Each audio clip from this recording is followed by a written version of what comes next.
جو سب سے پہلی نشانی ہے، ٹھیک ہے، جو ہونے والی ہے، وہ ہے دجال کا خروج، پھر عیسیٰ علیہ السلام کا نزول، اور مہدی، عیسیٰ علیہ السلام اور دجال، مسیح دجال، یہ تینوں علامتیں ایک وقت میں ایک وقت ہونے والی۔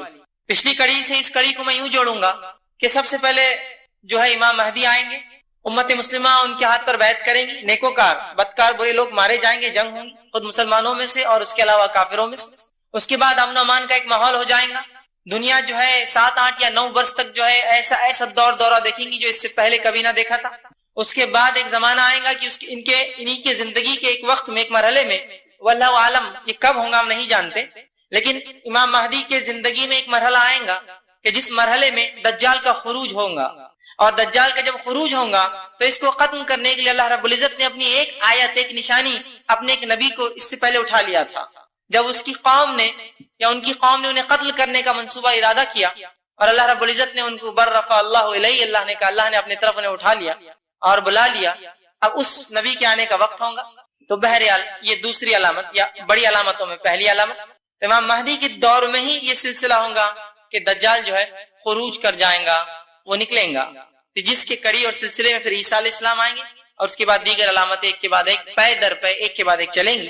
جو حدیث میں نے آپ کے سامنے جو ہے پڑھی، یہ ایک حدیث کا مختصر سا حصہ تھا جس میں نبی اکرم صلی اللہ علیہ وسلم فرمایا، ان الساعۃ لا تکون حتی تکون 10 آیات، قیامت ہرگز قائم نہ ہوں گی جب تک کہ تم 10 آیتیں نہ دیکھ لو گے، اس کی 10 بڑی بڑی نشانیاں نہ ظاہر ہو جائیں گی، قیامت تب تک قائم نہیں ہوں گی، جس میں سے فرمایا 10 آیات، الدخان، دھوئیں کا نکلنا، اس کے بعد فرمایا والدجال، اور مسیحی دجال کا خروج، اس کا نکلنا، پھر فرمایا والدابہ، اور زمین سے ایک جانور کا نکلنا، وطلوع الشمس من المغرب، اور سورج کا مغرب سے نکلنا۔ بہرحال حدیث اور طویل لمبی ہے، تو اس حدیث میں جو علامتیں بتائی نبی اکرم صلی اللہ علیہ وسلم نے، اس میں ایک علامت ہے والدجال، کہ دجال کا خروج یہ علامت قیامت کی بڑی نشانی ہے، اور میں اور آپ جیسے کہ ہم جانتے ہیں علامت یہ قیامت کی یہ بڑی نشانی آنے کے بعد توبہ قبول نہیں ہوں گی۔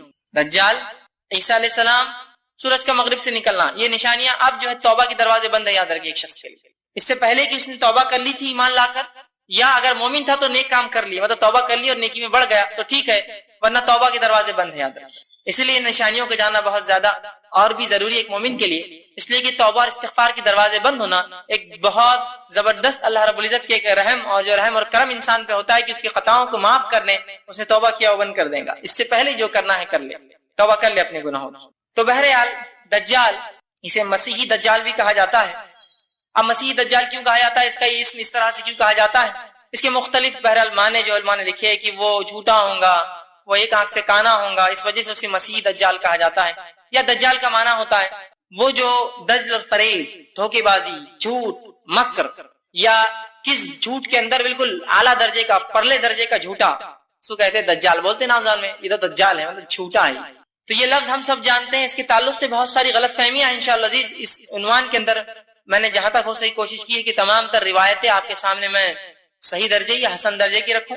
تو دجال جب ہے اس کے تعلق سے جو سوالات ہمارے ذہن میں آتے کہ مسیح دجال کون ہے، ایک سوال یہ آتا کہ آج وہ موجود ہے، اسی طرح جو کیا اس سے پہلے بھی کبھی اس کو کسی نے دیکھا ہے، اس کا کیا معاملہ، اس کی علامت کیا ہوں گی، یہ کب نکلیں گا، اسی طرح اس کے خروج کے سبب اسباب کیا ہوں گے، کیا وجوہات ہوں گی جب یہ نکلیں گا۔ دجال جو ہے، اس کے علاوہ جو دجال کے بارے میں جو غلط عقائد ہے وہ دیکھیں گے، اور اسی طرح اس سے محفوظ کیسے رہا جائے اس کا طریقہ بھی انشاءاللہ عزیز میں آپ کے سامنے رکھوں گا جو کتاب و سنت سے ثابت ہے۔ اب آئیے چند باتیں دیکھتے ہیں دجال کے تعلق سے۔ دجال کون ہوگا؟ تو یاد رکھ لیجیے دجال اولاد آدم میں سے ایک شخص ہے، دجال اولاد آدم میں سے ایک شخص ہوگا جس کو اللہ رب العزت نے کچھ خاص طاقتیں دے رکھی ہوں گی اپنی طرف سے، یہ اس کی خود کی کوئی خصوصیت نہیں ہوں گی، یاد رکھیے۔ دجال اولاد آدم میں سے ایک شخصیت، ایک شخص ہوگا جس کو اللہ رب العزت نے اپنی جانب سے کچھ خصوصی طاقتیں دے رکھی ہے جو عام انسانوں کو یا دیگر انسانوں کو اللہ نے وہ طاقتیں اور قوتیں عطا نہ کی ہے۔ اللہ تعالیٰ لوگوں کی آزمائش اور امتحان کے لیے اسے بھیجیں گا۔ دجال میرے اور آپ کے اور مومنوں کے امتحان کے لیے آئیں گا۔ اسی طرح نبی اکرم صلی اللہ علیہ وسلم نے اس کے تعلق سے جو متنبع کیا اور اس کی گمراہیوں کو واضح کیا اور ہمیں تاکید کی کہ اس کی گمراہی میں مت آنا، اس لیے کہ تمہارے لیے دجال آزمائش، اور کیوں نہ ہو، دجال ایسی کڑی آزمائش ہے کہ نبی اکرم صلی اللہ علیہ وسلم فرماتے ہیں ہر نبی نے اس کے تعلق سے اپنی قوم کو ڈرایا، حتیٰ کہ آدم علیہ السلام نے اپنی قوم کو اس سے ڈرایا۔ سبحان اللہ، پہلے نبی ہیں، انسانی کی طرف بھیجے گئے، انہوں نے بھی اس سے ڈرایا، اور ہر نبی نے ڈرایا، اور آپ صلی اللہ علیہ وسلم نے کہا لیکن کچھ باتیں میں تمہیں وہ بتاؤں گا جو اس سے پہلے کوئی نبی نہ بتا سکا، مطلب اللہ نے اسے نہیں بتائی وہ بات.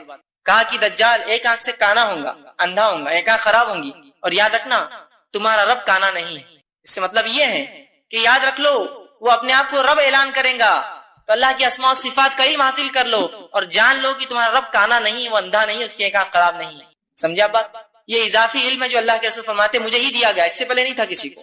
بہرحال تو دجال کے بارے میں جو معلومات ہے رکھنا ہمارے لیے انتہائی ضروری ہے، یاد رکھیے. نبی اکرم صلی اللہ علیہ وسلم کی حدیث ہے، حذیفہ بن یمان رضی اللہ عنہ فرماتے ہیں اور کہتے ہیں، صحیح بخاری کی روایت ہے کہ شر اور فتنوں کے تعلق سے جتنے سوالات میں کرتا تھا کوئی دوسرا صحابی نہیں کرتا تھا. ہر بار یہ کچھ نہ کچھ فتنوں کا سوال کرنے لگا، یہ کیسا ہوگا، وہ کیسا ہوگا، اس کا کیا معاملہ ہوگا. تو وہ کہتے ہیں کہ شر فتنوں کے بارے میں سوال کرتے تھے کہ کہیں اس میں مبتلا نہ ہو جائے، اور میں وہ کہتے اس لیے سوال کرتا تھا اور دیگر صحابہ بھی کرتے تھے کہ کہیں ہم وہ فتنے میں نہ آ جائے، وہ فتنے سے بچنے کے لیے ہم سوالات کرتے تھے. تو صحابہ کا فتنے سے بچنے نبی اکرم صلی اللہ علیہ وسلم سوال کرنا، یہ اس کی دلیل ہے کہ آپ کو اور مجھے شریعت کا علم حاصل کرنا پڑے گا اور جاننا پڑے گا یہ تمام چیزیں کیا ہے.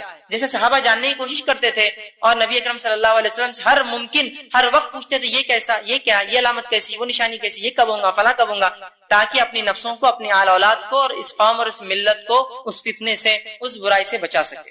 ٹھیک ہے. اسی طرح ہمارے لیے بھی جاننا بہت زیادہ ضروری ہے، اس لیے کہ دجال یہ دنیا میں جو فتنے جتنے بھیجے گئے ان فتنوں میں سب سے بڑا فتنہ ہے، سب سے بڑا. جتنے فتنے اللہ رب العزت نے دنیا میں بھیجے، جیسا مال ایک فتنہ، آپ صلی اللہ علیہ وسلم بنی اسرائیل جو ہے جس فتنے میں پھنسی وہ عورتوں سے تھا کہ شر اور جو ہے زنا اور اس کام میں وہ پھنس گئے. اس امت کے تعلق سے آپ نے فرمایا میری امت کا فتنہ مال ہے. تو ہر امت کا فتنہ ہوتا ہے، فتنوں کے ایک درجے ہوتے ہیں، لیکن سب سے اونچا، سب سے بڑا، سب سے خطرناک فتنہ جو ہے وہ کیا ہے؟ دجال ہے. یاد رکھیں. تو کیا یہ بات جاننا ضروری نہیں ہمارے اور آپ کے لیے کہ وہ سب سے بڑے فتنے کو ہم جانیں وہ کیا ہے، اس کی حقیقت کو سمجھے، اس سے اپنے آپ کو بچانے کی کوشش کریں. لیکن ان تمام علامتوں سے پہلے یہ بات بھی اپنے ذہن میں رکھے کہ آپ ہر چیز کو پھر دجال سے جوڑنا نہ شروع کر دیں اور ہر کسی شخص میں دجال کو کھوجنا نہ شروع کر دیں. یہ ہوتا ہے جب بھی علامت قیامت کی بات ہوتی ہے بس اس کے بعد سے آدمی کو ہر جگہ خوف ہوتا ہے. دیکھیے خوف ہونا، فتنوں سے ڈرنا فطری بات ہے، ایک مومن فتنوں سے ڈرتا ہے اس لیے کہ اس کے ایمان جانے کا مسئلہ ہوتا ہے. نبی اکرم صلی اللہ علیہ وسلم نے ایک مرتبہ صحابہ کو دجال کے بارے میں بتایا، نصیحتیں کی. حدیث میں روایت میں آتا ہے کہ اذان ہوئی فجر کی، نبی اکرم صلی اللہ علیہ وسلم فجر کے لیے آئے، فجر کے بعد آپ ممبر پہ چڑھے اور اعلان کیا اور علامت قیامتیں بتائی، دجال کی فتنوں کے بارے میں بتایا، حتیٰ کہ ظہر ہو گئی، ظہر کی نماز پڑھی، نماز کے بعد پھر آپ کھڑے ہوئے، ظہر سے پھر ہمیں تاکیدیں کی، حتیٰ کہ عصر کر دی، عصر کے بعد پھر آپ کھڑے ہوئے، پھر ہمیں علامت قیامت اور نصیحتیں بتائی، حتیٰ کہ مغرب کر دی. جب رات ہونے لگی اور نبی اکرم صلی اللہ علیہ وسلم ہمیں بتاتے گئے تو صحابہ آپ نے دیکھا صحابہ ڈر رہے ہیں اور گھبرا رہے ہیں. جب کھجوروں کے درخت پیچھے ہلنے لگے اندھیرے کے اندر تو اللہ کے رسول صلی اللہ علیہ وسلم فرمایا کہ گھبراؤ مت، اگر دجال میرے رہتے ہوئے آ گیا تو میں اس کو کافی ہو جاؤں گا، اور میرے بعد آیا تو اللہ ان مومنوں کی مدد کریں گا اور وہ اس کے لیے کافی آ جائیں گے. تو گویا صحابہ اس وقت ڈر رہے تھے، اس لیے کہ ہر شخص اپنے ایمان کے لیے ڈرتا ہی ہے، ہر شخص ڈرتا ہے، اس کو ڈر ہے اس کا ایمان نہ چلے جائے. تو صحابہ کا ڈر پتہ چلا یہ فطری ہے. تو ان علامتوں کو جاننا ضروری ہے. فتنوں کے ڈر سے ڈرنا ایک الگ چیز ہے، لیکن ہر چیز میں آپ دجال اس کی چال بازیاں نہ سمجھیں، ورنہ ہوتا ہی ہے کہ جو کام بھی دنیا میں ہوتا ہے آپ کہتے ہیں ہاں یہ دجال، دجال کے ساتھی، دجال کے مکر و فریب میں پھنسے ہوئے لوگ، دجال کی قوم، دجال کی فوج، دجال کا فلاں، دجال کا یہ، ہر چیز کو جو ہے دجال سے جوڑ دیتے ہیں. ان باتوں کو جاننا اتنا بہت زیادہ ضروری بھی ہے. ایک مرتبہ یہ ہوا کہ ایک شخص مجھے ملے، کافی عمر رسیدہ تھے، مجھ سے بات کہا آپ نوجوان ہیں، اللہ نے آپ کو صحت و طاقت دی ہے، کیا آپ اللہ کی راہ میں جہاد نہ کرنا چاہیں گے؟ میں نے کہا کیوں، موقع ملا تو ضرور. کہا بہت اچھی بات آپ نے کہی. کہا پھر میں آپ کو ایک پتے کی بات بتاتا ہوں. میں نے کہا کیا؟ تو کہا دجال آ چکا ہے. میں نے کہا سبحان اللہ، ابھی تک پتہ کیوں نہیں چلا؟ اور کافی قریب ہے وہ. میں نے کہا کتنا قریب ہے؟ تو کہا ناندڑ کے اطراف. میں نے کہا اچھا اتنے قریب آ چکا؟ ہاں. اور وہ بہت سنجیدہ تھے اس مسئلے میں. کہا ہاں اسی لیے تو میں نے آپ کی تعریف کی، آپ کی جوانی کی اور آپ کی صحت کی. تو ضرور، میں تو بوڑھا ہو گیا، پتہ نہیں اس کے آنے تک بچوں نہ بچوں، آپ ضرور جانا. میں نے کہا لیکن حدیثوں میں ناندڑ کا تذکرہ نہیں کہ دجال وہاں آئیں گا. نہیں کہا وہ فتنہ مچاتے ہوئے آ چکا ہے. تو میں نے کہا اس سے پہلے کون سے شہر نے فتنہ مچایا اس نے؟ تو کہا ہاں وہ تو نہیں پتا چلا، لیکن یہاں آگے پتا چل گیا. میں بولا ایسا تو حدیث میں کہیں وارد نہیں. جہاں سے نکلیں گا اس کی وضاحت ہے، جہاں جائیں گا اس کی وضاحت ہے، کہاں نہیں جائیں گا اس کی وضاحت ہے، کیا کریں گا اس کی وضاحت ہے، کیا نہیں کر سکتا سب وضاحت ہے. تو آپ نے تو سیدھا اس کو یہاں لا لیا. تو پھر تھوڑے وہ کشمکش میں آئے، کہا میں سوچ کر، میں نے کہا اور سوچیے ایک بار اور تذکرہ کیجیے اور معلومات ان ڈیپتھ نکالیے کہ اتنی بڑی خبر معلوم کیسے نہیں ہوئی، چھوٹی موٹی خبر فلاں کتے نے کاٹ لیا، یہ پان کی پچکاری پھسل گیا، اس کے منہ پہ کیلا لگا، اس کو جوتا پڑتے پڑتے بچ گیا، دن بھر چلتی ہے، اتنی بڑی خبر دجال کا آنا اور میڈیا نے رپورٹ نہیں کیا، ایسے کیسے ہو سکتا ہے؟ تو تھوڑے فکر مند ہو گئے. اتنا بھی کوئی ایسا معاملہ نہیں ہے کہ ہر جگہ دجال، ہر کسی اندھیرے کے پیچھے دجال کو تصور کرے، ہر شخص میں دجال کی چال بازیاں تصور کرے، ہر انسان جو مسلمان کے خلاف کچھ کرے ہاں دجال کی فوج کا آدمی دکھتا ہے، اس طرح سے بھی نہیں. اسی لیے ضروری ہے اس عنوان کو سمجھنا اور جاننا. آئیے آگے جو ہے جہاں دجال کی معلومات رکھنا ضروری ہے تاکہ اس کے مکر و فریب، فتنے اور فساد سے ہم اپنی حفاظت کر سکیں، اسی طرح جو ہے یہ بات بھی جاننا ضروری کہ اللہ رب العزت جس کو بچانا چاہے وہی بچ سکتا ہے اس کے فتنوں سے. یہ بات بھی اپنی جگہ طے ہے. کوشش ہمارا کام ہے، جاننا ہمارا کام ہے، اور اللہ سے دعا کرنا ہمارا کام ہے، لیکن یہ بات یاد رکھ لیجیے اللہ رب العزت ہی اس کے فتنوں اور شر سے جس کو بچا لے وہ بچ سکتا ہے. اب اس کا نام مسیح دجال کیوں ہے؟ تو مسیح دجال اس لیے کہا جاتا ہے اسے کہ اس کی ایک آنکھ جو الٹی آنکھ ہوں گی، بائیں آنکھ، یہ خراب ہوں گی. تو علماء لکھتے ہیں اس وجہ سے اس کو مسیح اور دجال جھوٹ کی وجہ سے، مسیحی دجال مطلب ایک آنکھ سے اندھا جھوٹا.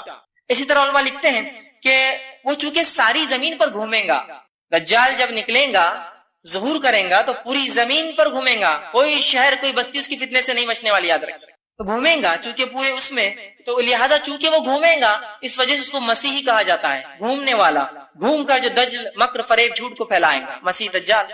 یہ اس کے اسم، اس کے جو ہے نام کے تعلق سے آتا ہے. اسی طرح جو ہے دجال کا دعویٰ کیا ہوگا؟ یاد رکھیے دجال کا دعویٰ یہ ہوگا اور بہت بڑا دعویٰ کریں گا. پہلے وہ دعویٰ کریں گا ایک نیک شخص ہونے کا، دوسرا وہ دعویٰ کریں گا نبی ہونے کا، تیسرا وہ دعویٰ کریں گا رب ہونے کا. یہ اس کا دعویٰ ہوگا، یاد رکھیں. پہلا نیک شخص، دوسرا نبی، اور تیسرا وہ اپنے آپ کو جو ہے اللہ جو ہے اعلان کر دیں گا. اور نبی اکرم صلی اللہ علیہ وسلم اس تعلق سے وضاحت کی اور فرمایا اور یوں کہا، جس کو جو ہے صحیح بخاری نے روایت کیا، بے شک دجال کانا ہے اور تمہارا رب کانا نہیں. یاد رکھو مطلب وہ رب ہونے کا دعویٰ کریں گا. ارے مسلمانوں جان لو اللہ رب العزت کانا نہیں ہے، ایک آنکھ اس کو نہیں ہے، ٹھیک، یا ایک آنکھ خراب نہیں ہے اس کی، تمہارا رب کانا نہیں ہے. جبکہ دجال کیا ہوگا؟ کانا ہوگا، رب ہونے کا دعویٰ کرے گا.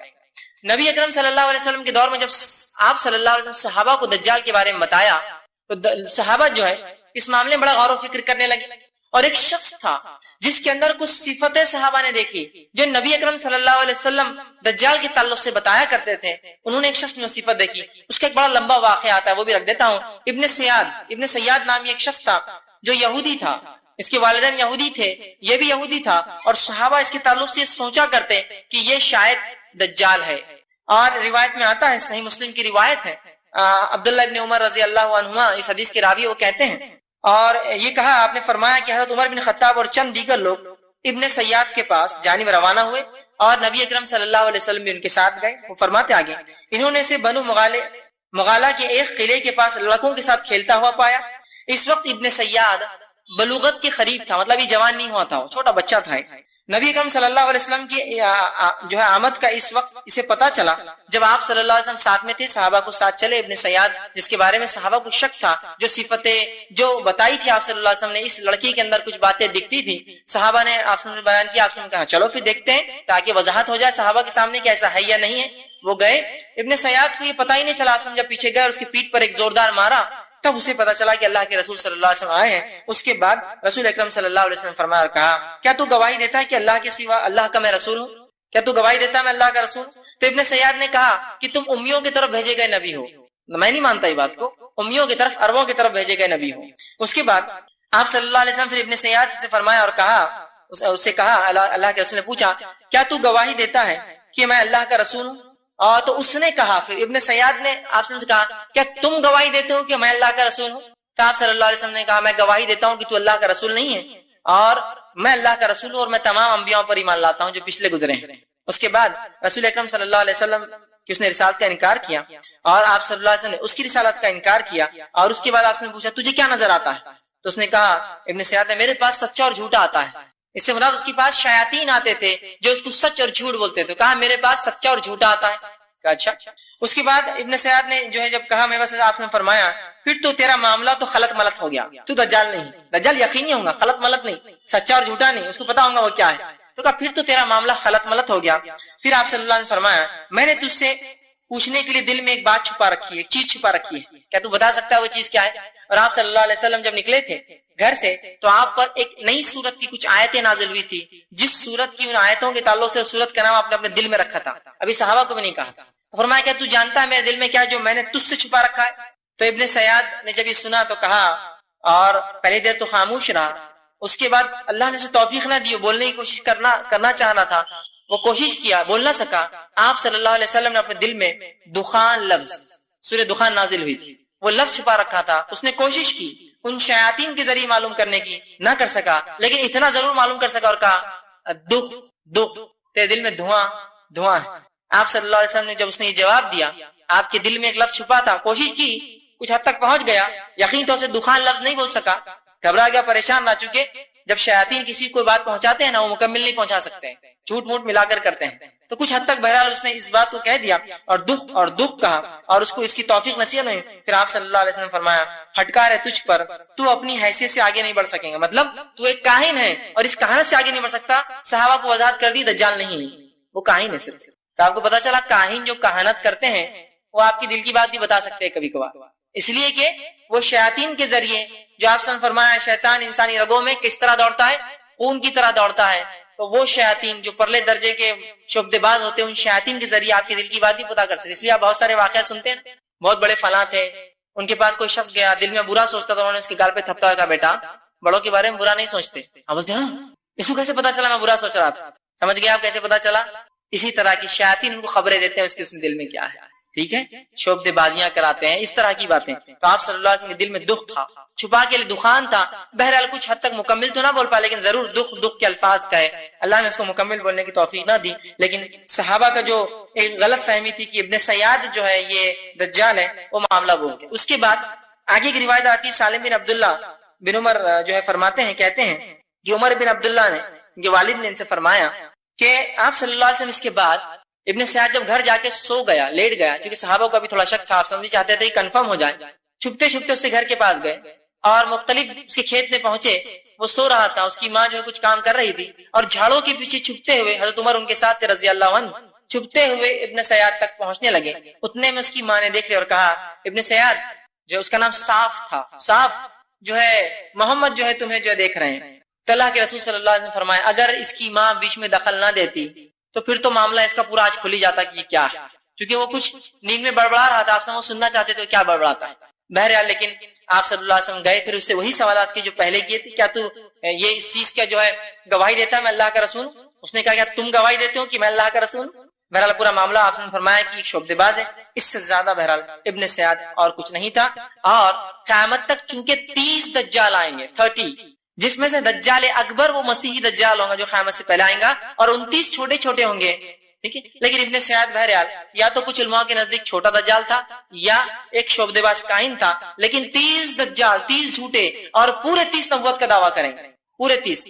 آپ صلی اللہ علیہ وسلم سے قیامت تک 30 دعوے دار ہوں گے، ٹھیک ہے۔ بہرحال اسی طرح ایک سوال ذہن میں آتا ہے، جب دجال اتنا خطرناک ہے کہ آدم علیہ السلام نے ڈرایا، دجال کے بارے میں رسول اللہ صلی اللہ علیہ وسلم نے اتنا بتایا، قرآن میں دجال کا تذکرہ کیوں نہیں؟ علامہ ابن کثیر رحمہ اللہ اس کے تعلق سے بڑی بہترین بات لکھتے اور کہتے ہیں دجال کے فتنے سے صرف وہی شخص بچ سکتا ہے، دجال کے فتنے سے صرف وہی شخص بچ سکتا ہے جو احادیث رسول کو ماننے والا ہو، ورنہ اتنے بڑے فتنے سے وہ نہیں بچ سکیں گے۔ یاد رکھیں بہت سے لوگ ہوتے ہیں نا منکر حدیث ہوتے ہیں، وہ اپنے آپ کو بہرحال کہتے ہیں اہل قرآن، اہل قرآن نہیں ہوتے ہیں، منکر حدیث ہے لفظ ہے ان کے لیے، حدیث کے انکار کرنے والے ہوتے ہیں، وہ کہتے ہیں قرآن ہمارے لیے کافی ہے۔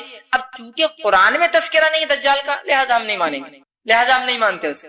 تو انداز لگا لیجیے، اللہ ابن کثیر نے بڑی پیاری بات کہی، چونکہ اللہ رب العزت کتاب کے ساتھ ساتھ نبی کی زندگی کو محفوظ کرتا ہے، تاکہ کتاب تو ایک گائیڈ بک ہوتی ہے، گائیڈ لائنز ہوتے ہیں، اس گائیڈ لائنز پر کیسا عمل کرے وہ نبی کی زندگی ہوتی ہے۔ تو اللہ کی کتاب یہ جو ہے اگر ایک تھیوری ہے تو نبی کی زندگی پریکٹیکل نمونہ ہوتی ہے کہ اس تھیوری پر کیسا عمل کیا جائے، سمجھ رہے ہیں بات کو؟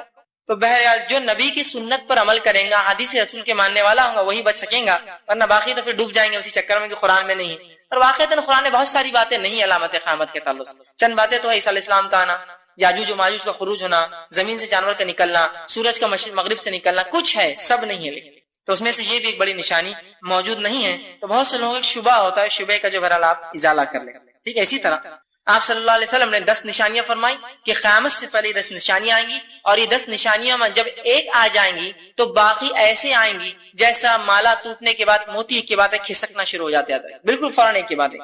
ٹھیک، اسی طرح جو ہے اللہ کے رسول صلی اللہ علیہ وسلم فرماتے ہیں، حضرت ابو ہریرہ رضی اللہ عنہ حدیث کے راوی ہے، آپ نے فرمایا کہ صحیح مسلم کی روایت ہے، 3 چیزیں جب ظاہر ہو جائیں گی تو کسی شخص کا ایمان لانا اس کو فائدہ نہ دے گا.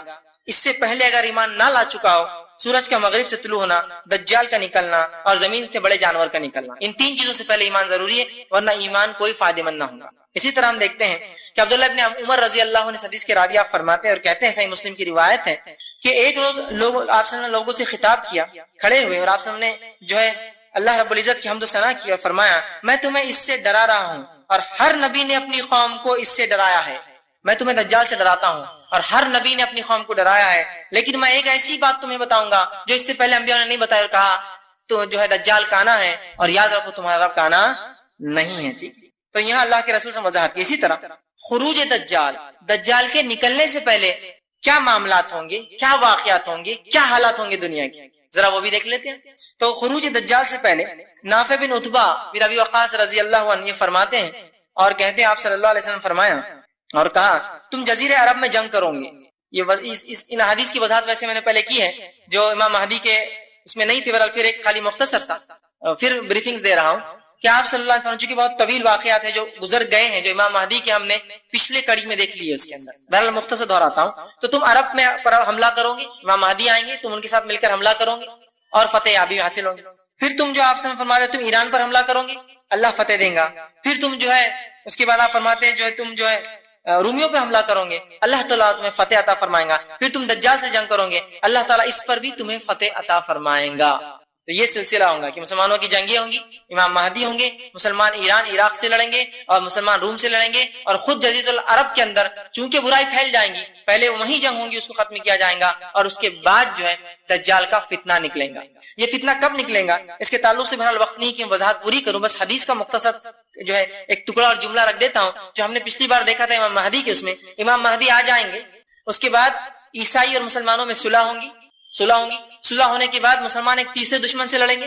تیسرے دشمن سے لڑیں گے تو وہاں یہ ہوگا کہ یہ بات طے ہوں گی پہلے شرائط میں کہ کوئی یہ نہ کہیں گا کہ صلیب کی جیت ہوئی. جو مسلمان ان کا معاہدہ ہوگا، اور عیسائیوں کا جو تیسرے محاذ تیسرے دشمن سے لڑیں گے. ابھی دشمن بہرحال کون ہے؟ اکثر مانے کا وہ یہود ہوں گے، ان سے لڑیں گے. اور اس کے بعد جب واپس آئیں گے جنگ جیت کے، ایک ٹیلے پہ مسلمان رکیں گے تو ایک شخص اٹھیں گا اور عہد کو توڑ دیں گا اور ایک صلیب اٹھا کر کہیں گا صلیب کی جیت ہوئی، مطلب صلیب بنیاد بنا جیت کی، اس کی وجہ سے ہم جیت گئے. ایک مسلمان جو ہے شخص اٹھیں گا اور اس عیسائی جو کہیں گا صلیب کی جیت ہوئی، اسے قتل کر دیں گا. یہ ایک روایت میں اس کی صلیب کو توڑ دیں گا، جس پر عیسائی اپنا عہد توڑ دیں گے، حالانکہ پہلے انہی کی غلطی سے عہد ٹوٹیں گا، ان کا پہلے عہد ہو چکا ہوگا. اب مسلمان ان سے جنگ لڑیں گے. کئی جنگیں ہوں گی جن میں بہت سے عیسائی بھی قیدی بن کے مسلمان کے پاس آئیں گے اور یہ مسلمان ہو جائیں گے اور مل کر مسلمانوں کے ساتھ پھر عیسائیوں سے لڑیں گے. یہ جنگ کا معاملہ چل رہا ہوگا. مسلمان پھر اس جنگ کو جیتیں گے. اس جنگ میں جو لشکر جائے گا مدینے سے نکلیں گا. اس لشکر کے 3 حصے ہو جائیں گے. ایک حصہ تو جب سامنے والی فوج کو دیکھیں گا ڈر کر بھاگ جائیں گے. اللہ کے فرماتے ہیں ان کی اللہ توبہ کبھی قبول نہیں کرے گا. دوسرا لشکر وہ ہوگا جو لڑیں گا، مطلب 1/3 بھاگ جائیں گا، اب 2/3 لڑیں گے، جس میں سے 1/3 مارے جائیں گے اور 1/3 انتقال کر جائیں گے، شہید ہو جائیں گے اور اللہ کے نزدیک یہ سب سے بہترین شہید ہوں گے. اس کے بعد آپ فرماتے ہیں 1/3 زندہ بچیں گے اس جنگ میں، مطلب 1/3 بھاگ گئے، 1/3 شہید، 1/3 زندہ بچیں گے اور اتنا مال غنیمت ملے گا کہ کسی کو انتہا نہیں. مسلمان اپنی تلواروں کو زیتون کے جھاڑوں پر لٹکائیں گے، آرام کریں گے. اس سے ایک بات یہ بھی پتہ چلتی ہے زیتون کے جھاڑ اکثر کس علاقے میں ہوتے اللہ نے اس علاقے قسم کا والتین والزیتون، یہ فلسطین کا علاقہ ہے، یہاں زیتون ہی اگتا ہے اور دوسری کھیتیاں نہیں ہوتی. تو وہاں مطلب اتنی کثرت ہوں گی کہ فوج اس پہ رکیں گی آرام سے اور کوئی آواز دیں گا مسلمانوں تمہارے گھروں میں دجال آ گیا ہے. مسلمان خوفزدہ ہوں گے کہ ہم تو گھروں سے نکلے اور دجال آ گیا، فوراً بھاگیں گے. پہلی خبر جھوٹی، دوسری خبر جھوٹی، تیسری خبر سچی ہوں گی. 2 بار جھوٹ بولیں گا شیطان، دجال آ گیا، مسلمان بھاگ جائیں گے. پھر لوگ آئیں گے بولیں گے آپ جھوٹ کوئی نہیں بولیں گے، پھر اعلان کریں گے دجال آ گیا، مسلمان جائیں گے، پھر دیکھیں گے خبر جھوٹ، تیسری آواز سچی ہوں گی، تیسری بار وہ ظہور ہو جائیں گا. تو یہ چند حالات تھے جو بیک گراؤنڈ میں چل رہے تھے جو امام مہدی کے سے میں نے لیا تھا. اب ان حالات جنگوں کے علاوہ 6 مزید اور چیزیں ہوں گی جب دجال نکل رہا ہوگا، اس کے خروج کے بعد 6 مزید. وہ کیا کیا ہوں گی؟ سب سے پہلے آپ صلی اللہ علیہ وسلم فرماتے ہیں، جو حضرت جو ہے راشد بن سعد رضی اللہ عنہ حدیث کے راوی وہ کہتے ہیں، مسند احمد کی روایت ہے، جب جو ہے استخر فتح ہوا تو ایک منادی نے اعلان کیا خبردار ہو جاؤ دجال ظاہر ہو چکا ہے. اب یہ ایک شہر ہے استخر اس کا نام حدیث میں آتا ہے.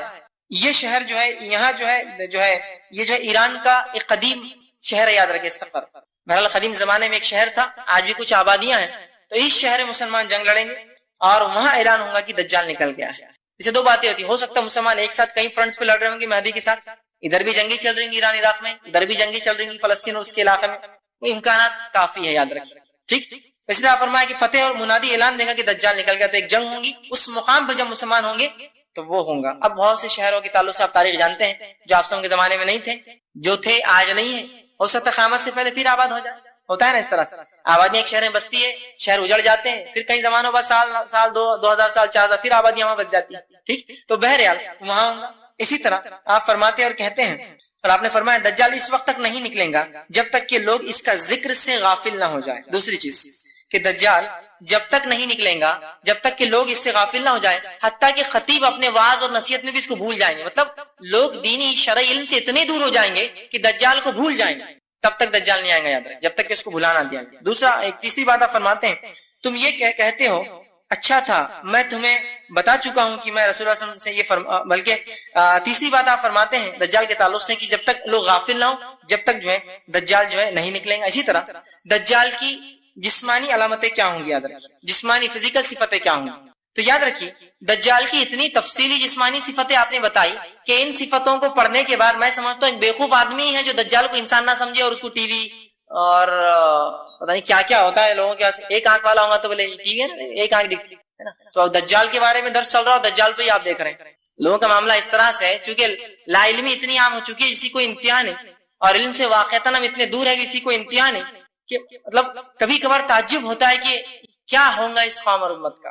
ایک صاحب مجھے ایک واقعہ بتانے لگے, ہنسی بھی آتی ہے لیکن افسوس بھی ہوتا ہے کہ ایک شخص جو ہے حج کے لیے گئے تو وہاں جو ہے مدینہ میں میوزیم ہے. اگر آپ میں سے کوئی حج عمرہ گیا ہو دیکھا ہوں, مدینہ کی میوزیم کا وہاں بہت پرانی قدیم ایک سائیکل کھڑی ہوئی ہے. سائیکل ہوتی ہے, ایک قدیم سائیکل ہے, بہت پرانے بڑے ٹائر ہوتے تھے, اس کے پیچھے کا ٹائر چھوٹا, ایک نمونے کے طور میوزیم ہے. تو ایک شخص دوسرے شخص کو لا کر بتانے لگا اور کہنے لگا دیکھیے سائیکل آدم علیہ السلام کی. اندازہ لگا کیا حالت ہے مسلمانوں, آدم علیہ السلام کی سائیکل, یہ حالت ہے معاملہ. تو ہر چیز کو کر دیا, اتنی واضح صفتیں بتائی کہ کوئی بیوقوف, اس لیے میں کہہ رہا ہوں آخر میں یہ کہہ سکتا ہے کہ یہ انسان نہیں, کوئی مشین ہے, اے ٹی ایم مشینز ہے, کمپیوٹر سکرینز ہے, ایسڈ, پتہ نہیں کیا کیا. بہرحال اتنی واضح نشانیاں. پہلی چیز جو آپ صلی اللہ علیہ وسلم نے جو واضح علامتیں بتائی, میں علامتیں رکھتا ہوں, جو خوبیاں بتائی اس کی علامتیں وہ یہ ہے. اس کا خلاصہ یہ ہے کہ ایک پست قد انسان ہوگا, پست قد سمجھے نا, گدھا قد انسان ہوگا, مضبوط جسم والا. اب یہ صفتیں میں دجال کی بتا رہا ہوں تو آپ ایک دوسرے پہ مت لگائیے, آس پڑوس کے لوگوں مت لگائیے, اتنا دیکھ تیرے لیے بول رہی ہے, ویسا مت کیجیے, ٹھیک ہے, ورنہ ہوتا ہے لگائیں. اس لیے کہ یہ آدم کی اولاد سے ہے تو کہیں نا کہ انسان ایک جیسے ہی ہوتے ہیں نا, اس لیے کہ آپ سمجھ میں صحابی کو ایک خطاب کر رکھا وہ اس صحابی سے ملتا جلتا ہے. اس کا مطلب یہ نہیں کہ کوئی برا, یہ گڈھا ہونا, صحت مند ہونا, یہ ہرگز نہیں, لیکن اس کے اوصاف آدم کے بیٹوں میں ایسے اوصاف ہوں گے. ٹھیک ہے, تو آپ نے فرمایا کہ پست قد ہوگا, ٹھیک ہے, اسی طرح جو ہے مضبوط جسم والا ہوگا, اسی طرح جو ہے بڑے سر والا شخص ہوگا, اور فرمایا دونوں آنکھیں عیبدار ہوں گی. ایک آنکھ جو ہوں گی الٹی وہ بند ہوں گی, مطلب اس پہ چمڑا لگا ہوگا, سیدھا آنکھ نہیں ہوں گی. دوسری آنکھ جو ہوں گی جسے دیکھ پاتا ہوں گا وہ خراب ہوں گی, جیسے انگور ہوتا ہے نا, انگور کا دانا جس کا دیدہ خراب ہو جاتا ہے تو وہ اس کا رنگ بدل جاتا ہے, کالا نہیں ہوتا ہے, اس طرح سے اس کو نقص ہوگا اس کی دونوں آنکھوں میں. تو ایک خراب, اس پہ چمڑا لگا ہوا, اسی سے اس کو مسیح کہا جاتا ہے, دجال, کہ ایک آنکھ خراب جس کی ہے دجال. دوسری آنکھ اس کی ایک انگور کے دانے کے جس طرح اس طرح ہوں گی, آنکھیں عیبدار ہوں گی اس کی. اسی طرح دائیں آنکھ انگور کے دانے کی طرح جو ہوں گی, ٹھیک ہے. اسی طرح جو ایک روایت میں آتا ہے کہ آنکھ پہ چمڑا نہیں ہوگا بلکہ وہ آنکھ انگور کی جیسی ہوں گی, دوسری آنکھ سے دیکھ سکتا ہوں. ممکن ہے دونوں چیزیں کہ ہمیشہ بند رکھتا ہوں اور کبھی کھولتا ہوں, اس وجہ سے بند کی علامت میں یہ بتایا گیا, کھلا رکھتا ہوں تو اس طرح سے دیکھتی ہوں. بہرحال جو بھی ہے, اسی طرح آپ نے فرمایا آنکھ پر چمڑا آیا ہوگا, بال اس کے گھنے اور گھنگرالے ہوں گے, پیشانی اس کی بڑی ہوں گے, بہت گھنے بال اور گھنگرالے بال ہوں گے, پیشانی اس کی چوڑی ہوں گی, جلد کا رنگ سفید مطلب گورا انسان ہوگا, اور اس کی دونوں پنڈلیاں بے عیب ہوں گی, ذرا خوبصورت نہیں ہوں گی, آرچ شیپ, مطلب ہوتا ہے نا کچھ لوگوں کے پیر ٹیڑے ہوتے ہیں نیچے سے, اس طرح سے اس کی کھلے ہوئے پیر ہوں گے, مطلب سیدھے پیر ہوں گا, یا ایسے پیر جس کو دیکھ کر آدمی کو لگے نقص ہے اس کے اندر, تھوڑا لچک ہے, تھوڑی کمی ہے, تھوڑی خرابی ہے اس کے پیروں میں, تو اس قسم کے اس کے پیر ہوں گے, ٹھیک ہے. اور دونوں آنکھوں کے درمیان 3 حرف لکھے ہوں گے, کاف, فے, رے. ہر مومن جاہل ہو یا پڑھا لکھا ہو، اگر ایمان والا ہے تو پڑھ لیں گا کافر. کیا لکھا ہوا؟ 3 حرف، کاف فے رے. ہر مومن جس میں ذرہ بھی ایمان ہوگا، پڑھا لکھا ہو یا جاہل ہو، دیکھیں گا اور پڑھ لیں گا کافر. ٹھیک ٹھیک. ابھی کافر جو ہے اس کے سر پہ دونوں آنکھوں کے بیچ، مطلب دونوں آنکھوں کے بیچ کے پیشانی کے حصے پہ لکھا ہوگا، یہ واضح ہے، یہ شخصیت ہے. کچھ لوگ پتہ نہیں عجیب رہتے، کافر لکھا ہوا تو کیا کرتے؟ امریکہ فرانس کافر. امریکہ اور فرانس، امریکہ کا کا، فرانس کی فیرے، ہاں کافر. دیکھو کھلا مومن دیکھ لے رہا، پہچان لے رہا. دیکھو حدیث میں یہاں الفاظ ہے، اس کی آنکھوں، آنکھیں ہے یہ 2 چیزیں، فرانس اور امریکہ، آنکھوں کے بیچ الفاظ ہے، شخصیت بتائی جا رہی ہے. یہ نہیں کہا وہ اس دنیا کے میپ میں لکھا ہوا ہوگا کافر. وضاحت ہے، پیشانی چوڑی، دونوں آنکھوں کے بیچ میں، ہر شخص پڑھ لیں گا کاف فیرے. ایمان والا ہوگا تو چاہے ان پڑھو چاہے پڑھا لکھا ہو، کافر. سمجھے؟ شخصیت ہے، واضح شخصیت ہے، اس میں کوئی دو رائے نہیں کی شخصیت نہیں، کوئی مشین، کوئی آلات، کوئی عجیب چیز ہے، بلکہ ایک شخصیت ہے، یاد رکھیں. تو یہ جسمانی اوصاف ہے جو حدیث میں آئی. اسی طرح دجال کے ظاہر ہونے کی جگہ، صحیح مسلم کی روایت ہے، ابو بکر رضی اللہ عنہ حدیث کے راوی، آپ کہتے ہیں آپ صلی اللہ علیہ وسلم فرمایا دجال مشرق میں ایک ایسی جگہ سے خروج کرے گا جس کو خراسان کہا جاتا ہے. خراسان سمجھتے ہیں؟ خراسان یہ ایران کا ایک ضلع ہے، ابھی آج بھی بہرحال خراسان ایک ضلع ہے ایران کا. اس خراسان علاقے سے نکلیں گا. یہ رہتا الگ جگہ ہے، ظہور یہاں سے کریں گے. سمجھے؟ ظاہر جب ہوں گا پبلک میں، عوام میں عام ہوں گا تو خراسان سے ہوں گا، ناندیڑ سے نہیں. ٹھیک. دیکھیے الفاظ کے ساتھ ہے نا حدیث میں، آپ کوئی شک ہی نہیں رہا کہ اندازہ تکا نہیں لگا سکتے نا، آپ کی مشرق ہو تو کہیں تک بھی چلے جاؤ گھومتے ہیں.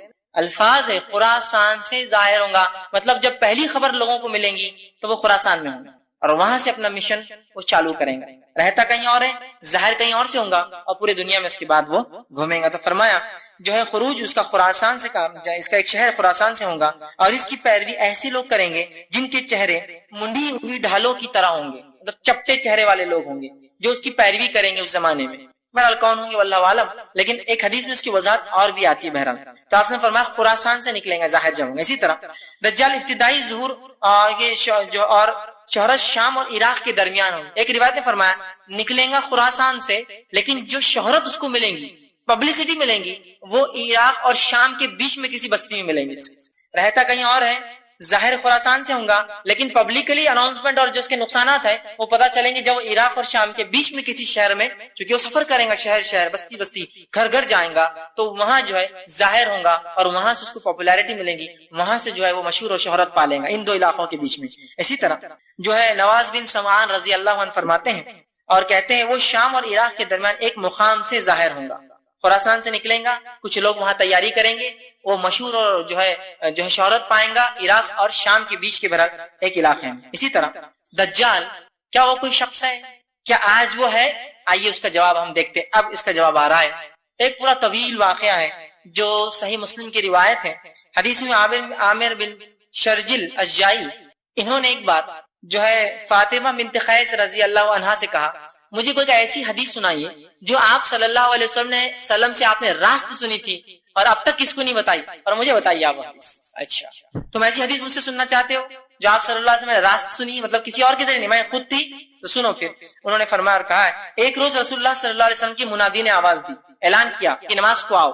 اذان کے علاوہ اعلان ہوا کہ نماز پڑھو اور آؤ وہاں خاص طور سے.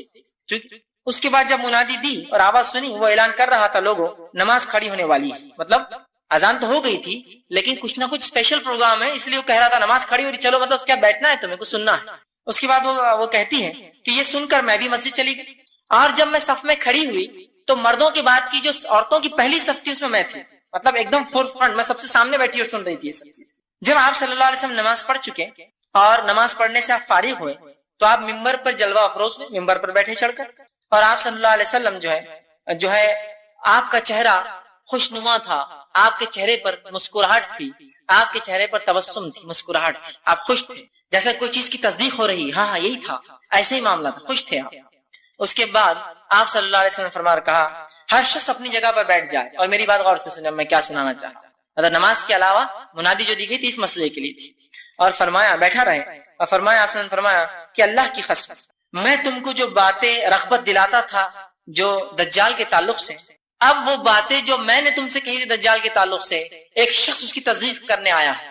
کیا کہا خوش ہو کر کہ میں تم سے جو دجال کے تعلق سے اس کی فتنوں کے بارے میں بتاتا تھا، تم لوگوں کو اس چیز کی تصدیق کرنے کے لیے ایک شخص آج آیا ہے، اور تمیم الداری رضی اللہ عنہ یہ ایک عیسائی شخص تھے، یہ 30 لوگوں کے ساتھ ایک جہاز میں سفر کر کے کہیں جا رہے تھے جب تک یہ عیسائی تھے۔ تو آپ سے فرماتے ہیں کہ تمیم الداری جو آپ کے بازو بیٹھے تھے، ممبر کے بازو تھے، وہ ایمان لا چکے تھے لیکن پہلے عیسائی تھے، وہ یہاں آئے، اسلام قبول کیا اور واقعہ سنایا، جس واقعے کو رسول اللہ ممبر سے سنا رہے ہیں۔ واقعہ کیا سنیے۔ تو آپ نے فرمایا کہ کیا میں تمہیں دجال سے رغبت نہ دلاتا تھا؟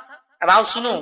تمیم آئے ہیں میرے پاس اور فرمایا وہ نصرانی تھے، میرے یہاں آئے، میرے ہاتھ پر بیعت کی، انہوں نے اسلام قبول کیا، انہوں نے مجھے ایک واقعہ سنایا جو میری ان احادیث کے موافق ہے جو میں تمہیں دجال کے بارے میں سناتا تھا، مطلب میری باتوں سے موافقت کر رہی، اور وہ واقعی وجہ بنا تھا تمیم کے ایمان لانے کا۔ یاد رکھیے کیا واقعہ ہے وہ انہوں نے مجھے بیان کیا جو آپ سے بیان کر رہے ہیں۔ اور تمیم نصرانی تھے، ایمان قبول کیا، وہ ایک الگ مسئلہ، مہر نبوت لگ رہی ہے اس پہ، آپ کوئی شک کی گنجائش نہیں، رسول اللہ اس کو دہرا رہے رسول اللہ۔ آپ نے فرمایا کہ تمیم نے مجھ سے فرمایا وہ 30 لوگوں کے ساتھ ایک سفر پہ تھے، راستے میں طوفان آیا، طوفان میں کشتی ادھر سے ادھر مشرق سے مغرب اچھال اچھال کے جو ہے پانی نے پھینکنا شروع کیا۔ 1 مہینے تک ہم طوفان میں پھنسے رہے۔ 1 مہینے میں طوفان میں پھنسنے کے بعد کشتی ایک ایسے مقام پہ رکی جہاں ایک چھوٹا جزیرہ نظر آ رہا تھا، اس جزیرے کے پاس ہم نے جہاز کو روکا۔ کچھ لوگوں نے چھوٹی کشتی ہوتی ہے نا، جہاز میں چھوٹی کشتی ہوتی ہے، بہت سی جگہ جزیرے جو ہوتے ہیں وہاں ساحل برابر نہیں ہوتا ہے، تو ہم نے کشتی نکالی، کشتی میں ہم لوگ سوار ہوئے، اس جزیرے کی طرف گئے۔ جب ہم جزیرے کی طرف گئے اور وہاں اترے تو ایک ایسی چیز اور ایسی شے ہمارے سامنے آئی، اور اس کے آنکھ پر اتنے بال تھے کہ اس کا اگلا اور پچھلا ہم کو سمجھ میں نہیں آتا تھا وہ کیا ہے۔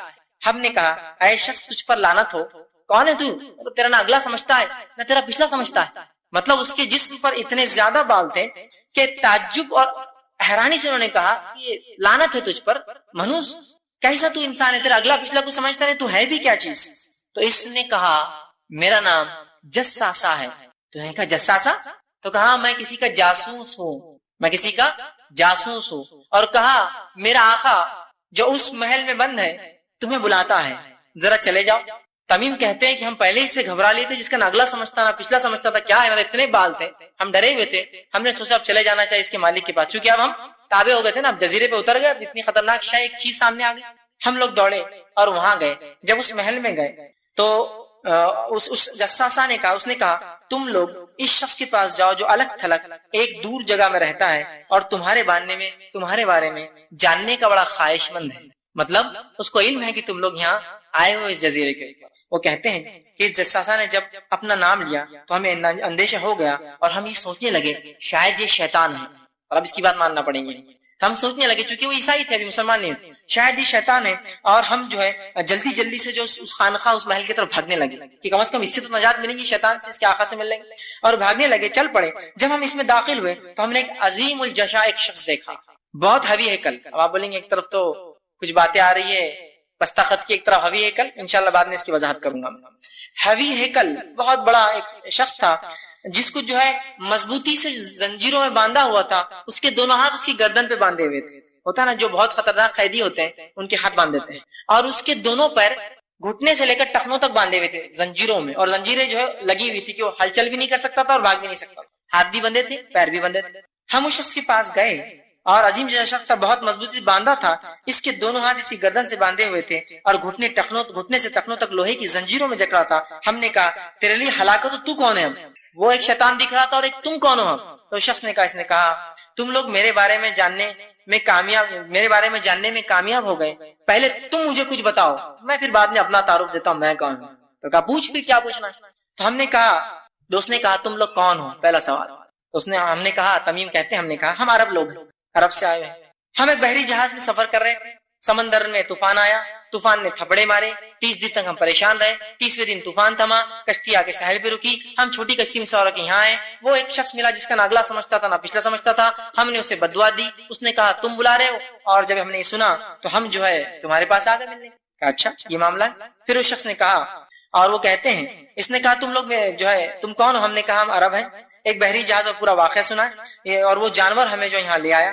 ہم نے اس سے پوچھا تیرے لیے تباہی و بربادی ہو، تو کون ہے؟ اب بول۔ اب ہم نے بتا دیا پورا ہمارا کیا ہے، اب تو کون ہے بتا۔ تو اس نے کہا جو ہے میں جیسا، مطلب اس کا واقعہ، اس کے بعد جو ہے اس نے کہا تم لوگ اس بڑے محل میں آ جاؤ، تو ہم اس کی بات سن کر آ گئے اور تمہارے جانب آئے۔ اس نے کہا جو ہے مجھے جو ہے اب یہ چھوڑو کیا تھا، مجھے بیسان کے بارے میں بتاؤ۔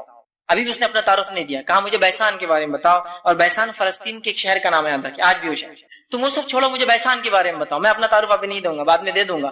تو ہم نے کہا تم بیسان کے بارے میں کیا جاننا چاہتے ہو، ایک شہر ہے۔ تو اس نے کہا نہیں وہ نہیں پوچھنا چاہ رہا ہوں۔ اس نے کہا مجھے یہ بتاؤ کیا اس میں اس کے درخت پھل دے رہے ہیں؟ مطلب بیسان ایک جو ہے ریگستانی علاقہ تھا، کیا اب اس علاقے میں درخت اگتے ہیں اور پھل دیتے ہیں اور پھول آتے ہیں؟ تو انہوں نے کہا ہم نے کہا دیتے ہیں، پھل دیتے ہیں، پھول آتے ہیں۔ اس نے کہا قریب ہے کہ اس کے درخت پھل دینا بند کر دیں گے۔ پھر آگے اس نے سوال کیا، اس نے کہا مجھے بحر تبریہ کے بارے میں بتاؤ۔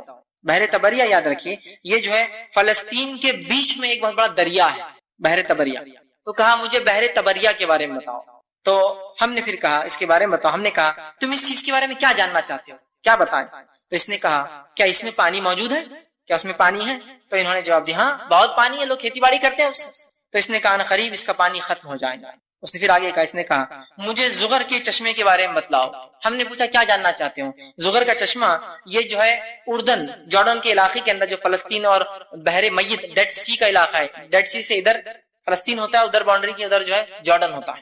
تو کہا جو ہے مجھے اس کے بارے میں بتاؤ جو ہے کہ زغر کا چشمہ کیا کر رہا ہے۔ تو کہا کیا جاننا چاہتے ہیں، کیا لوگ اس سے کاشتکاری کرتے ہیں، کھیتی باڑی کرتے ہیں چشمے سے؟ تو انہوں نے کہا ہاں اس چشمے سے لوگ کھیتی باڑی کرتے ہیں، خوب پانی نکلتا ہے۔ ہم نے کہا ہاں اس چشمے میں بہت پانی ہے اور اس کے باشندے کاشتکاری بھی کرتے ہیں۔ اس نے کہا مجھے بتاؤ کہ ان ان پڑھ امیوں کے نبی کا کیا معاملہ ہے۔ چوتھا سوال، ان ان پڑھ مطلب عرب امی کہتے ہیں اپنے آپ کو، ان امیوں کے نبی کا کیا معاملہ ہے؟ تو ہم نے کہا، تمیم داری نے کہا وہ مکہ سے ہجرت کر کر مدینہ چلے گئے۔ اس نے سوال کیا کہ عربوں نے ان سے لڑائی کی؟ ہم نے کہا عربوں نے لڑائی کی اور شکست بھی کھائی ان سے۔ ٹھیک، تو کہا عربوں نے لڑائی کی اور شکست کھائی۔ اس نے کہا کہ نتیجہ کیا ہوا لڑائی کا؟ تو ہم نے اسے خبر دی اور کہا تمام عربوں پر وہ غالب آ گئے اور سب ان کی اطاعت قبول کر رہے ہیں، دھیرے دھیرے قبائل اطاعت کر رہے ہیں، ایمان لا رہے ہیں۔ اس نے کہا یہ سب ہو چکا ہے؟ تو ہم نے کہا ہاں۔ ہم نے کہا بالکل ہو چکا۔ اس نے کہا یہی ان کے لیے بہتر تھا کہ ایمان لاتے، یہ اچھا تھا ان کے لیے ایمان لاتے، یہ ان کے لیے بہتر تھا اور اس نبی کی اطاعت کر لیتے، اور یہی چیز وجہ بنی تمیم کے ایمان لانے کی۔ کہا بہتر تھا اس کے لیے کہ اس نبی کی اطاعت کرتے، ایمان لاتے۔ اب میں تمہیں اپنے بارے میں بتاتا ہوں، جب سے میرے بارے میں پوچھ رہے ہیں۔ میں مسیحی دجال ہوں۔ تو دجال حقیقت ہے، اور نہ صرف حقیقت ہے اور رسول اللہ کے دور میں موجود بھی تھا۔ اب وہ غائب کی خبروں سے، یہ سب غائب کی بات ہے، ہم نہیں جانتے اس کی عمر کتنی اور کیا ہے، کیونکہ اللہ کی ایک نشانی ہے اور غائب کی خبروں میں سے چیز۔ اس نے کہا مسیح دجال ہوں، ان قریب مجھے کسی وقت خروج کا اجازت ملنے والی ہے۔ اور وہ کہتے ہیں ان زنجیروں میں، جب یہ ہم خبریں دے رہے تھے اس کو، اتنا خوش تھا کہ اس زنجیروں میں اتنے جگڑ کی بعد بھی اس کی خوشی اس کے جسم سے چھلک رہی تھی۔ تو جو ہلچل کرتا تو وہ زنجیروں کے اندر بھی اپنی خوشی کا اظہار، ایسا ہو گیا، ایسا ہو گیا، یہ بھی ہو گیا۔ کہا میرے نکلنے کا وقت، کہا میں دجال ہوں، ان قریب مجھے نکلنے خروج ہونے کا اجازت ملیں گی، میں نکلوں گا اور ساری دنیا میں ہر شہر میں جاؤں گا اور 40 دن کا میرا سفر ہوگا، چکر لگاؤں گا، 40 دن چکر لگاؤں گا، سوائے مکہ اور مدینہ کی، یہ 2 شہروں میں داخل نہیں ہو سکتا ہوں۔ اور فرمایا یہ 2 شہر مجھ پر حرام کر دیے گئے ہیں، ان میں سے کسی بھی شہر میں اگر میں داخل ہونے کی کوشش کروں گا تو میرا سامنا فرشتوں سے ہوگا جو ننگی تلوار لیے کھڑے ہوں گے اور مجھے وہ قتل کر دیں گے۔ مجھے ان شہروں میں داخلہ جو ہے سے روک دیا گیا ہے، مکہ اور مدینہ میں اس کے تمام راستوں پر فرشتے کھڑے ہوں گے، میں صرف ان 2 شہر چھوڑ کر سب جگہ جاؤں گا۔ فاطمہ بنت قیس رضی اللہ عنہا فرماتی ہے آپ صلی اللہ علیہ وسلم نے اپنا عصا، آپ تقریر دیتے ایک لکڑی تھی عصا، لے کر زمین پہ مارا اور کہا ھذا طیب، یہ ہے مدینہ طیب، اس لیے مدینہ کو طیبہ کہا جاتا ہے۔ وہ ایسی جگہ ہے جہاں دجال داخل نہیں ہو سکتا۔ تو کہا میں نہیں کہتا تھا یہ طیب ہے، اور 3 مرتبہ آپ نے مار کے کہا کیا میں نہیں کہتا تھا یہ طیب ہے، یہ طیب ہے، مطلب یہاں دجال داخل نہیں ہوگا۔ اور اس کے بعد جو فرماتی ہے آپ نے یہ کہا اور جو ہے فرمایا کیا یہ بات میں تم سے پہلے نہیں کہہ رہا تھا، جس کی تمیم بھی دیکھو آج تصدیق کر رہے ہیں، جا کے آئے انہوں نے دیکھ لیا اس چیز کو، اور لوگوں نے کہا جی ہاں، آپ صحابہ نے کہا آپ نے یہ بتایا تھا۔ آپ نے فرمایا مجھے تمیم داری کی بات اچھی لگی کیونکہ وہ میری اس بات کے مطابق تھی جو میں دجال کے بارے میں مکہ اور مدینہ کے متعلق تم سے بیان کرتا ہوں، خبردار ہو جاؤ۔ دجال شام اور یمن کے سمندر کے بیچ میں کہیں ہے، رہنے کی جگہ شام اور یمن کا سمندر، شام کا سمندر ریڈ سی ہوتا ہے جو کہ افریقہ کے اوپر جو یورپ سے جا کے ٹچ ہوتا ہے وہ ہوتا ہے، اور یمن کا سمندر وہ نچلا حصہ ہے جو عربین سی ہوتا ہے، یاد رکھیں وہ میڈیٹرین سی کہلاتا ہے یا ریڈ سی کہتے ہیں، اور یہ جو ہے بحر احمر، اور یہ جو ہے جو ہے عربین سی، ان کے بیچ میں جو یمن اور شام کی کہیں بیچ میں جزیرے میں وہ ہے سمندر میں، بلکہ وہ مشرق کی جانب میں، مطلب نکلیں گا تو مشرق کی جانب سے رہتا ہے اس علاقے میں، وہ مشرق کی جانب ہے۔ اور آپ صلی اللہ علیہ وسلم نے اپنے ہاتھ کو مشرق کی طرف اشارہ کیا، اور مدینہ سے مشرق کی طرف اشارہ وہ عراق کی طرف اشارہ ہوتا ہے، مطلب وہ خراسان والی روایت جو پہلے میں آپ سے بیان کر چکا ہوں یہاں۔ ٹھیک، اب ایک غلط فہمی ہوتی ہے، بہت سے لوگ یہ سمجھتے ہیں کہ دجال چونکہ چھپا ہے تو کہیں وہ برموڈا ٹرائنگل تو نہیں ہے وہاں چھپا ہوا ہے نا، وہ ایک علاقہ ہے جو امریکہ کا جو نچلا کیلیفورنیا کا ایک علاقہ جو جا کر میکسیکو سے ٹچ ہوتا ہے، وہ ایک علاقہ اس کو کہتے ہیں برموڈا ٹرائنگل، ایک علاقہ ہے جو تین ٹرائنگل ہوتا ہے نا شکل کا، اس طرح سے ہے جس میں جہاز جا کر گم ہو جاتے ہیں اور ہوائی جہاز گم ہو گئے۔ دیکھیے یہاں حدیث میں وضاحت ہے، یمن اور شام کے بیچ کے سمندر میں، برموڈا ٹرائنگل تو کیلیفورنیا بہت دور ہے، سمجھ رہے بات کو، تو وضاحت حدیث میں واضح یاد ہے، تو اس چکر میں مت جائیے کہ وہاں کیا ہوگا اور کیا نہیں۔ اور آج کل تو بہت سارے سائنسی انکشافات ہو چکے ہیں اور سائنٹیفک اسٹڈیز بتا رہی ہے کہ وہاں ایسا کچھ بھی نہیں، سوائے اس کے کہ بہت زیادہ ہائی کرنٹس، مطلب بہت ہائی ٹائیڈز ہوتی ہے جس کی وجہ سے بہت سارے سمندر میں جہاز اور بہت ساری چیزیں، بلکہ میگنیٹک فیلڈ بھی کبھی کبھار ورکنگ بند کر دیتی ہے، چونکہ سمندری ہواؤں کے اور سمندر کے کرنٹس جو بولتے ہیں بہت زیادہ لاٹوں کے اٹھنے کی وجہ سے۔ بہرحال جو بھی ہو، اب خروج دجال سے پہلے اور کیا کیا حالات ہوں گے؟ دجال زندہ ہے، موجود ہے، تمیم نے اس کو دیکھا اور 30 لوگ اس کے اور بھی گواہ ان کے علاوہ، نبی اکرم صلی اللہ علیہ وسلم کی مہر تصدیق کی مہر ہے کہ ہاں تمیم نے اسے دیکھا ہے۔ اب جب دجال نکلے گا تب اس وقت کیا حالت ہوں گے؟ صحیح مسلم کی روایت ہے، آپ صلی اللہ علیہ وسلم نے فرمایا کہ جب دجال نکلے گا عرب جو ہے بہت کم تعداد میں ہوں گے، بہت کم، اور حدیث میں ہے لوگ دجال سے ڈر کر پہاڑوں کی طرف بھاگ جائیں گے، آپ نے فرمایا۔ تو ام شریک رضی اللہ عنہا جو حدیث کی راوی وہ کہتی ہے کہ آپ صلی اللہ علیہ وسلم عرب کہاں ہوں گے؟ آپ کہہ رہے کہ لوگ دجال سے ڈر کے پہاڑوں پہ بھاگ جائیں گے، تو عرب کہاں ہوں گے؟ تو کہ عرب بہت کم تعداد میں ہوں گے، مطلب بہت سارے اس پر شہید ہو جائیں گے، مارے جائیں گے یا موجود نہیں ہوں گے، بہت کم تعداد میں ہوں گے۔ ٹھیک ہے، اسی طرح دجال کے نکلنے سے پہلے مسلمان قسطنطنیہ کو فتح کریں گے، کانسٹینٹنیپول یاد ہے، قسطنطنیہ اس کو فتح کریں گے اور وہاں لڑائی ہوگی۔ معاذ بن جبل رضی اللہ عنہ حدیث کے راوی، مسند احمد کی حدیث ہے، آپ نے فرمایا بیت المقدس کی آبادی دراصل مدینے کی بربادی۔ اس کے بعد فرماتے ہیں مدینے کی بربادی ہوئی تو ایک عظیم معرکہ شروع ہو جائے گا، وہ معرکہ شروع ہوا تو قسطنطنیہ فتح ہو جائے گا، اور جب قسطنطنیہ فتح ہو جائے گا پھر جلد ہی دجال ظاہر ہو جائے گا۔ تو قسطنطنیہ کی فتح ہوں گی، عربوں کی تعداد کم ہوگی دجال کے ظاہر ہونے سے پہلے۔ اسی طرح فتوحات ہوں گی، مسلمان بہت سی وکٹریز ان کو ملیں گی دجال کے نکلنے سے پہلے۔ صحیح مسلم کی روایت ہے، آپ صلی اللہ علیہ وسلم فرماتے ہیں، حضرت نافع بن عتبہ رضی اللہ عنہ حدیث کے راوی کہتے ہیں ہم لوگ ایک دفعہ رسول اللہ صلی اللہ علیہ وسلم کے ساتھ جہاد کے سفر میں نکلے، نبی کریم صلی اللہ علیہ وسلم کے پاس جو مغرب کی جانب سے ایک قوم آئی اور ان کے بدن پر اونی کپڑے تھے، اونی کپڑے سمجھتے ہیں، مطلب ایسے کپڑے جو سردی سے بچنے کے لیے پہنتے ہیں۔ ان سے ملاقات اللہ کے رسول صلی اللہ علیہ وسلم نے ایک ٹیلے پر کی اور وہ کھڑے تھے اور اللہ کے رسول صلی اللہ علیہ وسلم بیٹھے تھے، وہ کھڑے رہ کر بات کر رہے تھے، آپ صلی اللہ علیہ وسلم تشریف فرما۔ مجھے خیال آیا کہ میں جا کے اللہ کے رسول کے پاس کیوں نہ بیٹھوں، دشمن کے آدمی تو نہیں اور اللہ کے رسول قتل نہ کر دے، حملہ نہ کر دے، اس خیال سے میں گیا، لیکن ڈر بھی لگ رہا تھا کہ آپ سب ناراض نہ ہو جائے، سیکرٹ بات چل رہی ہوں، پرائیویٹ ٹاک ہوں۔ پھر بھی میں نے اللہ کے رسول کی جان کی سوچ کر جا کے دونوں کے بیچ میں بیٹھ گیا، اللہ کے رسول نیچے بیٹھے، وہ کھڑے تھے اور میں بیچ میں آ کے بیٹھ گیا تاکہ حفاظت کریں، اور اللہ کے رسول صلی اللہ علیہ وسلم کے درمیان کھڑے ہونا چاہیے، اور وہ کہتے ہیں کہ اللہ کے رسول ہم کو دھوکے سے قتل نہ کر دے۔ پھر میں نے کہا شاید اللہ کے رسول صلی اللہ علیہ وسلم ان سے کوئی خفیہ بات چیت کر رہے، بہرحال میں آیا اور ان کے بیچ درمیان کھڑا ہو گیا۔ میں نے آپ سے 4 باتیں سیکھی جنہیں میں انگلیوں پر گن سکتا ہوں، جو آپ ان کو فرما رہے تھے، ان لوگوں سے کہہ رہے تھے۔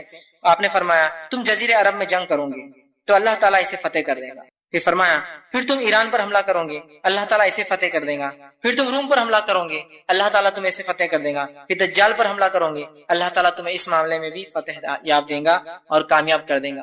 ٹھیک، تو یہ حالات ہوں گے دجال کے نکلنے سے پہلے۔ اسی طرح دجال کے نکلنے سے پہلے 3 ایسے سال گزریں گے، 3 ایسے سال ہوں گے جس کے تعلق سے آتا ہے کہ بہت سخت سال ہوں گے۔ اس سے پہلے ایک وضاحت بہرحال جو میں نے کہی تھی کہ ایک روایت میں دجال کم خط کا ہے، خوب چوڑا ہے، دوسرے اس میں تھا بہت لہیم شہیم آدمی ہے۔ حدیث میں ایک الفاظ آتے ہیں کہ دجال جب غصے میں آئے گا تو وہ بڑا ہو جائیں گے، واللہ عالم کس طرح سے، چونکہ غائب کا معاملہ ہم نہیں جانتے، مطلب وہ بڑا ہو جائیں گے۔ ہوتا نا انسان غصے میں آئے تو کس طرح سے ہو جاتا ہے، ایک آدمی ہے ایک دم بیٹھا ہوا ہے اپنی حیت بالکل دبلا پتلا، لیکن جب غصہ آئے تو آپ دیکھیے بڑا دکھنے لگ جاتا ہے آپ کا، نا کھڑا ہو جاتا ہے، جوش میں ہاتھ نکال دیا، نسیں پھول گئی، اس کی پوری گردن موٹی ہو گئی ہے نا، پورا غصے سے بڑا ہو جاتا ہے۔ تو وہ غصے اور خوشی کی حالت میں بڑا ہوں گا اور شیطان حالت میں چھوٹا رہے گا۔ بہرحال چونکہ غائب کا معاملہ، پھر بھی جو بات تطبیق کی دونوں کے بیچ میں یہ ہو سکتی ہے۔ اسی طرح جو ہے بارش نہ ہوگی، اب آپ کہیں گے 7 8 یا 9 سال امام مہدی جب آئیں گے تو سب سے اچھے دن ہوں گے۔